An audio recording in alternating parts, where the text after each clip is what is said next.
Alright everybody, sorry I got a little bit carried away and didn't do any, didn't start this video early enough because I was like, it'll be fine, I'll do a couple small things to be fine. Anyways, what I've done today so far to update you guys is I've pulled all the wheels off of the Blazer and I have added speed bleeders. I don't know how well I'm framed. This GoPro doesn't do a little preview, so I'm guessing, so I'm sorry for that. But the audio on this one should be much better than the other camera, which I refused to use because the audio was so terrible. Anyways, part number right there, 12705. These were for the fronts. They are, what does it say? M8 by 1.25 thread, 28 millimeter. It only worked on the driver's side for some reason. The passenger side had a different size, a smaller size, and I'm not really sure why. Anyways, these were the rears, the 12702. These are M10 by 1.5 with a overall length of 33 millimeters. These worked perfectly in the rear brake cylinders if you have the original OEM ones, which I don't know if they clear or if they work on aftermarket ones, but mine are still original. This one worked just fine. These are one-way speed bleeders, so you don't need a second person to bleed your brakes. Just a rubber hose to clip to the nipple of the brake, the actual bleeder itself, and a container with some fluid in it. You can look it up across YouTube anywhere. Anyways, but yeah, I'll have to find, I think one of these rear ones will fit that passenger one. I don't know why it's different, maybe a machining thing when they made it, I have no idea.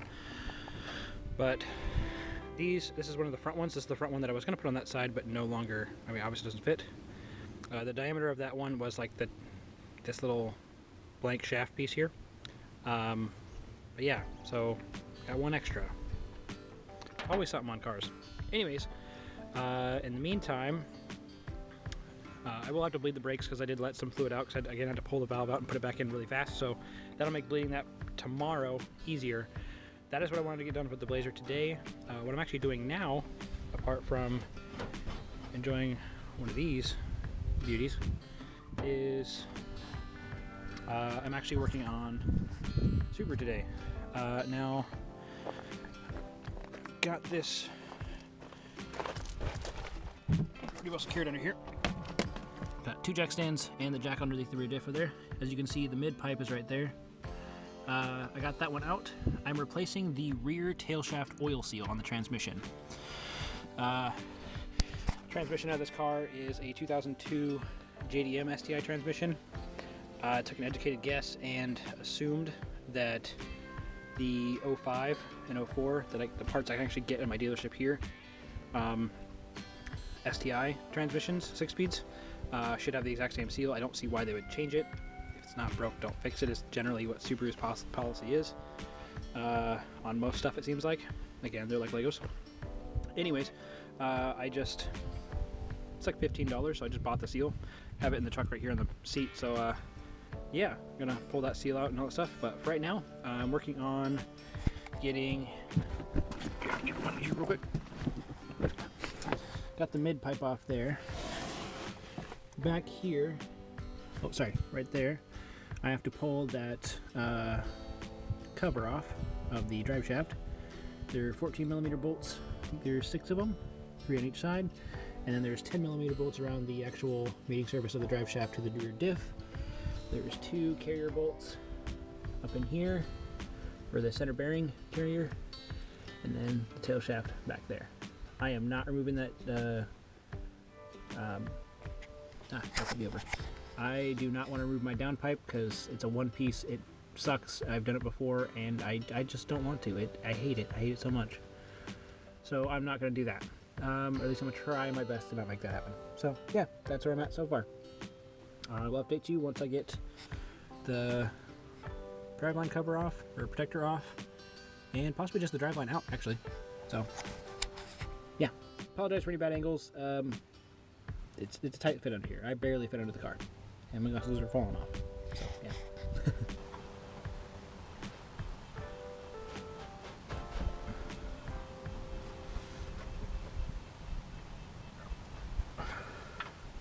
Holy jeez. How Okay, I was the one who put these on here. I did not put them this tight. Good Lord. That seems like a bit much.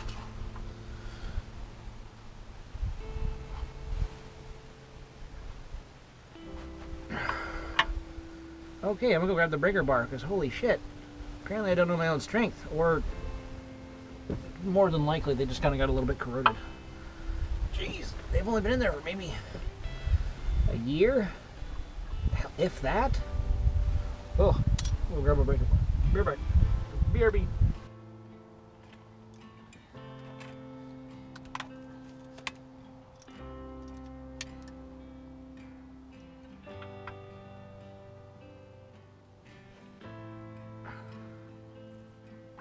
That's much easier.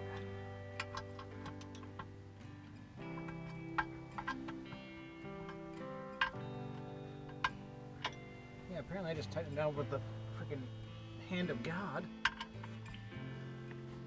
I don't ugga-dugga my things.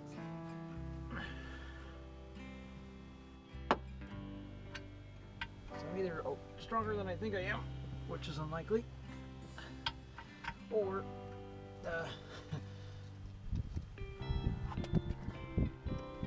just got a little bit corroded.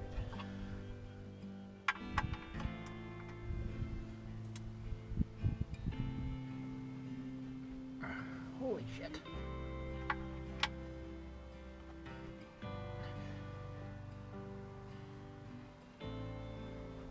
I want to break my freaking breaker bar, ironically.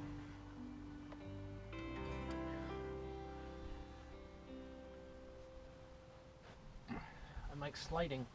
Shit, hold up. Grab something like a bumper or something. Okay.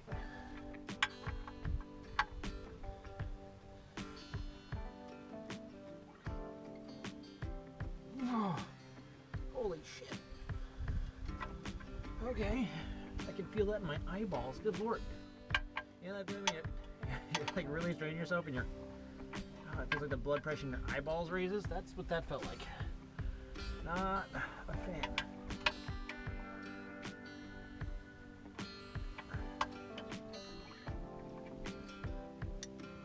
I need my extension. Whatever I just dropped that at.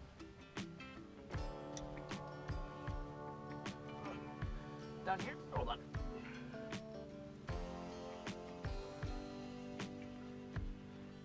Get up over the bimp.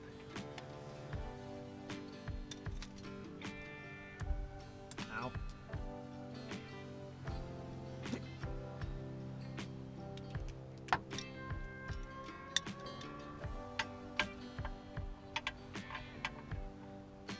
Okay.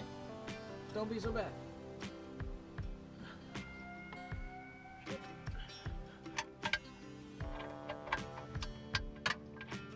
Come on. Sorry, I'm flying blind here a little bit.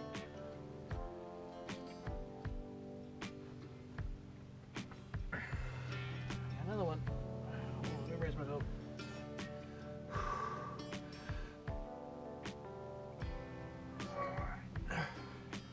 Shit. Holy shit. I don't know if I can get this one.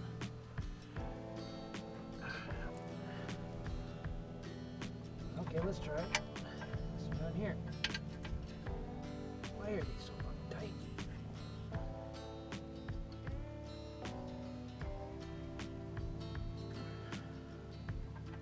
These should not be this tight. Holy shit.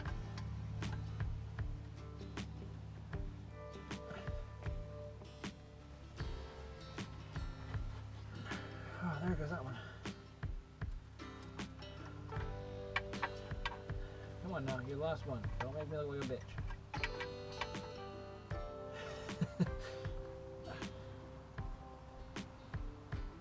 Brace my knee and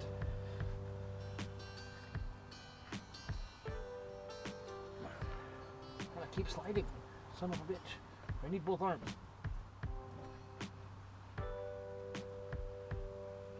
Okay, brace my knees in the cart.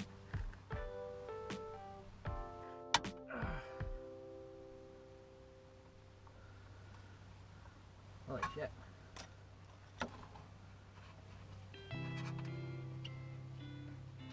Really hope that was the Not the weld nut or the welded piece on there. On the other side. That would really suck.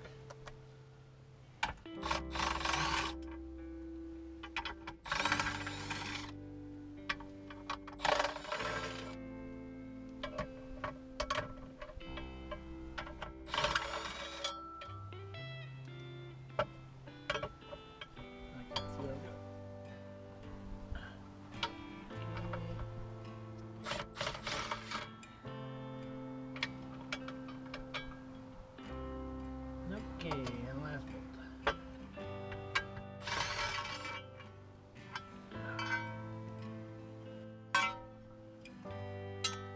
Okay, so now I don't lose anything. I like to put them a couple threads back into where they were. So I did it originally when I did the 6-speed swap for literally the entire rear end of the car, or the entire car actually. Put everything back in a little bit. After about losing bolts, you just kind of, they're there. Alright, so with that, set the diff protector. I don't really know what this is other than maybe just to close the gap or so this thing doesn't, driveline doesn't just tear through this. I don't know. But that's right there.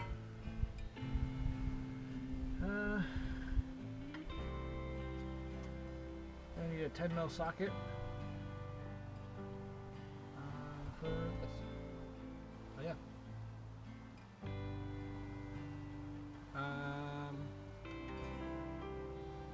Yeah. All right.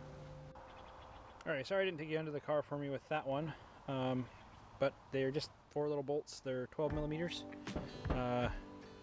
Just kind of really tight fit, and I had needed both my hands and all that stuff. So yeah. Anyways, they're these, and they have a slight flat spot on them, so you can the index against the driveline on the one side. It goes through 2 mating surfaces. On the back side, there's a lock washer and a nut.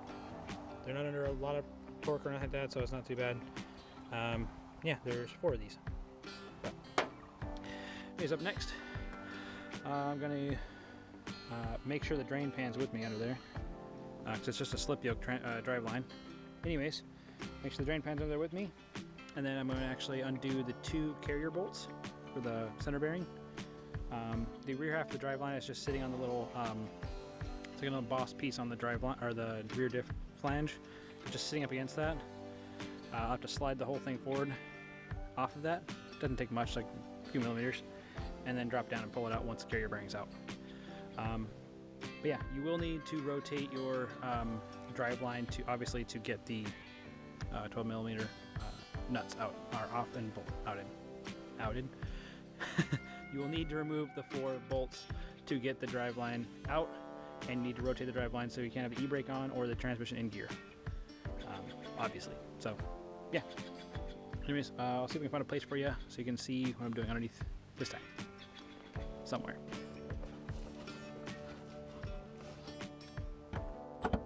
Oh yes, wait. Carrier bearing bolts, there's 2 of them. They are 14 millimeter. They have less room on this side of the car than the other, which is not ideal.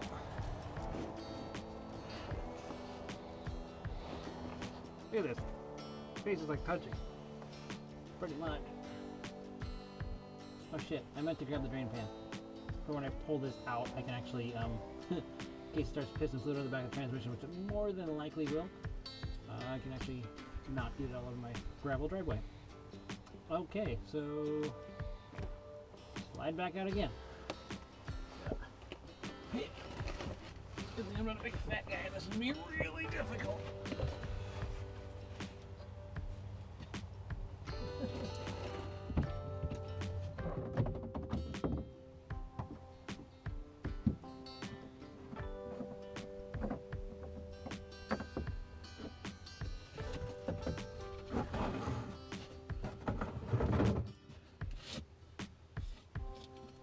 Quick way to get a sliver in your ass. Beware of plywood, kids. That's not a fun time. Not paying attention.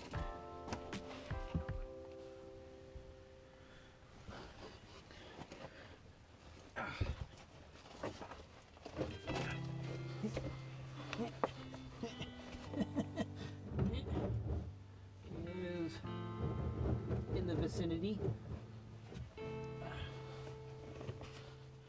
that's unbolted. So yoke is here. I don't know how wide the angle is on the camera, but yoke is, or the not yoke. Sorry, yoke's that way. The mating flange for the rear diff is right here. Just basic U-joint. Can't miss it. Okay. Let's see if my mini impact, my mini impact can get these out. I doubt it, but we'll see. Nope. Nope. Ah, give me it. That's precisely why. There you are. I set the breaker bar close by. I guessed on the 14mm part, but so lucky that was right. But I assumed that they weren't going to come out. If those back ones are an indicator of ease of removal.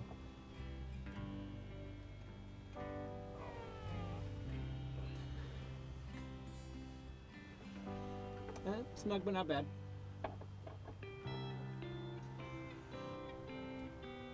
That one's not as bad.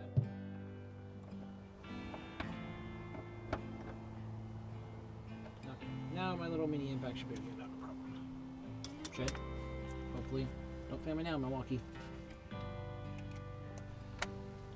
Probably will. Nope. Okay, yeah, there is one. I was trying to think of what the Spanish term for one was, and I couldn't think of it because I'm tired. I'm real tired. Anyways, here's the next one coming out. What are we doing with my left hand? That way I can hold the drive line. And such and things and such. Put that bolt in my pocket real quick so I don't forget it. Or lose it, I should say. Everything right here is dirt colored, so. Okay, this drive line is not terribly light. It's not heavy necessarily either, it's just, you're gonna want to brace it.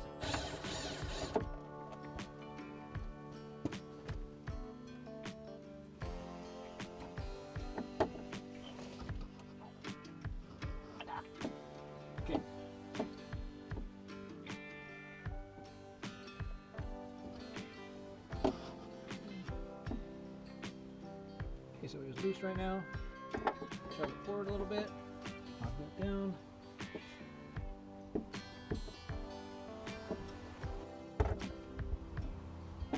Pull the slip lip yoke out. Immediately starts fizzing.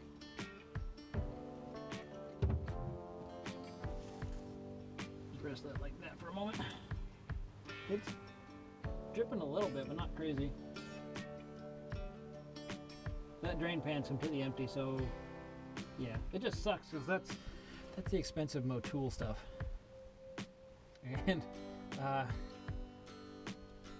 during COVID times, it was really hard to get that stuff. Actually, I think it still is actually. A bunch of distributors, unless you could find someone who already had it in the States, it's hard to get. Because I believe Motul comes from Germany. But yeah, it was kind of hard to get this last time I did it, and I think I got this in here about a year ago. So yeah, just difficult. It's actually not as bad coming out of there as I expected, to be honest. The real fun part is going to be getting that seal out and the new seal in. And again, hoping that seal that I bought was the right one. So I guess I'll find out again. Shit. I'm guessing here. That's one thing that does the downside to swapping in JDM stuff is your US dealers won't always. One, they look at you like you're an idiot. Like, I need parts for an 02 STI. They look at you like, what? They came out in 04. Some of them won't even say 04. They'll say 05. If you're lucky, you get a cool parts guy or gal who actually knows that, hey, a lot of us have Japanese parts in our cars. I mean, Japanese cars get the cooler stuff anyway, so yeah. Anyways, as far as I never really updated you on this car at all while we're waiting for that to drain. This is a 2005 Subaru WRX, not an STI. When I was searching to buy one in 2012, Every STI that I considered buying, or test drove, whatever, was steaming hot piles of garbage because people had either not modified them poorly, or they freaking sticker bombed a fender or something like that. It's just in my budget, which is like around 10 grand. I could not find anything locally that I was okay with. That didn't seem to like I had a really hard life. And then I came across this one, or this WRX. I did test drive a few WRXs, which is the same thing. I mean, abuse-wise, they're not the same car, but abuse-wise, a lot of them are pretty trashed. And then I came with this one up in northern Idaho in Orofino, and this car was bone stock in pretty much every way. It had, it had an aftermarket air intake on it, the Cobb air intake with the box, and some god-awful hideous wheels and tires. They were ultra platinums. They were really heavy. You'd see them on minivans even. I don't know what that person was thinking, but they were ugly as sin. Oh, and it had this 3-inch SR, I think it's SRS or SR5, like eBay exhaust. I still have it because it still works. It's quiet, relatively quiet, good performer, and yeah, there's an NVIDIA catless downpipe on it as well, but stock turbo, stock top mount, stuff like that. So, pretty stock. No suspension work had been done at the time. I have done all the suspension work. I got coilovers on this, which I believe are Raceland Ultimos. Ride is not great, but they do the job. They were cheap, and to be honest, I quite like them. I haven't had any problems with them clunking or doing anything bad. I also don't live in an area that has a lot of potholes or really bad roads, so that's probably a big contributing factor. Got STI rear lateral links on this, the aluminum ones. Don't know if you can tell that or not. Actually, here, while I'm under here, I'll just show you. Hold on. Let me around here. Okay, I got STI rear control or rear lateral links. I had to redo all this stuff. Then I've got a set of aftermarket axles to do an R180 rear differential for the 6-speed swap to an R160 hub, which are different spline counts. The R160 rear axles in this car originally will slide in there. They will not actually grab teeth in there at all. So, yeah. Anyways, yeah, there's exhaust. I have a gasket leak apparently, so I need to redo those. I'll probably do zinc coated bolts as well, because a couple of these are getting kind of corroded. Yeah, there's the seal. I don't know how well you guys can see in the dark up there, but there's the seal that's been leaking.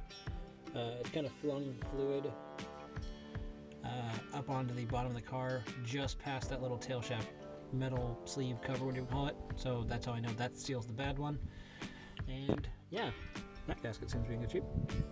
But yeah, those were the two locations of the two holes for the carrier bolts, which actually I will rethread in place. And yeah, anyways, I'm going to wait for that to drain basically, which it's got a little bit left. I think it looks a little wet. I'm going to devise a plan to get that seal out of there somehow. Wiggle my butt up in there and some big screwdriver or something, I don't know, to get that seal out. And actually, to be honest, I'll grab this other seal. We'll grab the other seal on the truck and actually eyeball it up against there and make sure it's the same seal. So, yeah. See you in a bit. Okay, I'm back. I'm very tired and I was very angry for a little bit there. But because the seal, I couldn't get the seal out with the limited amount of space I had of the downpipe in the way. But I'm still glad I didn't take it out. But yeah, and I smashed my finger. Well, I shouldn't say smashed it. On the way of prying out the seal, it slipped and right into the trans cross member in the back. Not fun. Anyways, sorry I didn't get a video of it underneath. I need to find a little stand kind of thing for this thing, something I can mount to the little skeleton case I got, and a little mini tripod or something like that, which I'll look into in the future. So that way we can get some good undercarriage shots. But anyways, on this one specifically, I got the seal in. I actually ended up using a little used roll of electrical tape to kind of cram my left arm up in there, and then take just a regular framing hammer and just kind of gently tap around the outside of it while holding this in place. Didn't smash my finger with the hammer, thank God. But I got it in. It's now in there. I'm spent. I'm hungry. I've been out here for several hours. Now I think I'm gonna call it quits for the day. So I'm basically gonna clean up my mess. I had to crawl underneath there, so you can basically see how far back I have to go. It's like directly beneath like the where the shifter is in the car, so because I can't get into the sides easily, so I have to go through the front, which means I'm basically looking like the Wicked Witch of the East or West or whatever it is.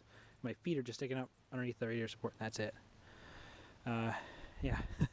So that's done. So pardon the sketchy setup. I'm not exactly on level ground, and I've got like several points of redundancy in this safety stuff. So yeah, I also need to take these brackets off at some point. Actually, probably before I put the bumper back on, and clean them up and paint them. Just because I don't like it, because you can actually see those through the front grille, and I don't like that they're rusting. I don't want anything to rust. But living in the PNW, rust prevention is most of car maintenance out here. But yeah, also for reference, not a whole lot of room under there. Basically, right up to my chest in some spots. Maybe in the future I'll swap to a different downpipe that doesn't hang down so low on the car, just for clearance issues actually, because there's a bunch of scrapes on it and all that stuff. But yeah, that's my day for the day. Sorry, I'm tired. So yeah, tomorrow I'm gonna head into town, get some brake fluid, so my wife and I can bleed the brakes on the Blazer, so the brakes will feel a little bit better. Because I feel like, when I was doing that, by the way, the driver's side rear axle seal is leaking, so that brake is effectively not working because it's covered in gear oil, which I do not miss the smell of.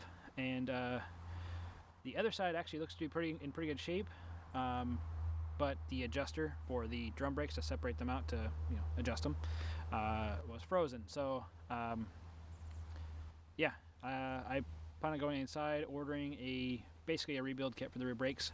The front brakes are actually in really good shape. No grooves, no cracks, no pitting, nothing like that on the rotor itself. The pads still have a lot of life left on them, probably about 75% or so. And yeah, so tomorrow we'll bleed brakes and basically button this back up, throw the driveline back in, driveline protector, exhaust pieces back up. Actually, I need to order the gaskets before I put those back in.